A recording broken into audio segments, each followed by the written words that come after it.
अस्सलाम वालेकुम। मेरा नाम अहमद अब्दुल्ला है। मैं आपको इस हफ़्ते की टॉप न्यूज़ बताऊंगा जो कि 13 जून 2021 से लेकर 19 जून 2021 तक की हैं।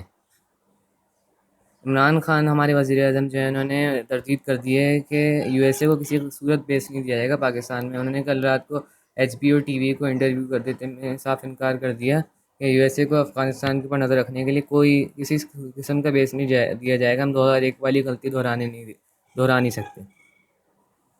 पाकिस्तान और यूएन के चीफ ने क़र्ज़े माफ़ कराने के लिए बड़े ममालिक में दरख्वास्त दे दी है कि कोरोना भी है और जो गरीब ममालिक है जिनकी आमदन बहुत कम है उनको क़र्ज़े वापस करने के मसला बहुत ज़्यादा है, तो क़र्ज़े या तो माफ़ कर दें या तो क़र्ज़ों के साथ वापस लेने के लिए मुलतवी कर दें थोड़े से।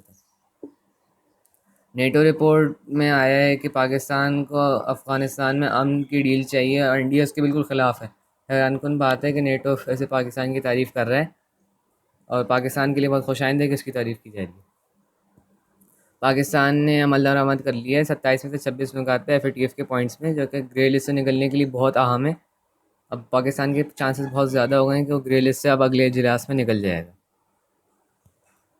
सुप्रीम कोर्ट ने पवेलियन लैंड क्लब और नस्ला टावर को गिराने का हुक्म दे दिया है। एक तो ये बात वैसे समझ में नहीं आती, ऐसे तो सरकारी ज़मीन पे कायम है, लेकिन जब ये लीज़ किए गए थे, बन रहे थे, तब कोई गिराने नहीं आया, लेकिन अब इसको गिराने का हुक्म दे दिया गया। अब कई लोग जो हैं उनको मुतबादल क्या दिया जाएगा, ये समझ में नहीं आता। जब किसी गली में या मोहल्ले में अगर कोई छत वत डल जाए या कोई छोटा सा मकान गैर कानूनी बन जाए, उसको फ़ौरन गिराने आ जाते हैं। लेकिन यहाँ पे सुप्रीम कोर्ट को चाहिए कि इदारों को भी सरजनिश करे और उनके ख़िलाफ़ कार्रवाई करे। बलूचिस्तान असेंबली के बजट सेशन से पहले क्राइसिस हुआ और इसमें हुआ ये कि अपोजिशन वालों ने धरना दे दिया और बलूचिस्तान असेंबली के गेट के बाहर ताले लगा के बैठ गए। और क्या कहते हैं, फिर पुलिस ने मजबूरन क्या कहते हैं बख्तियारबंद गाड़ी से दरवाज़ा तोड़ा।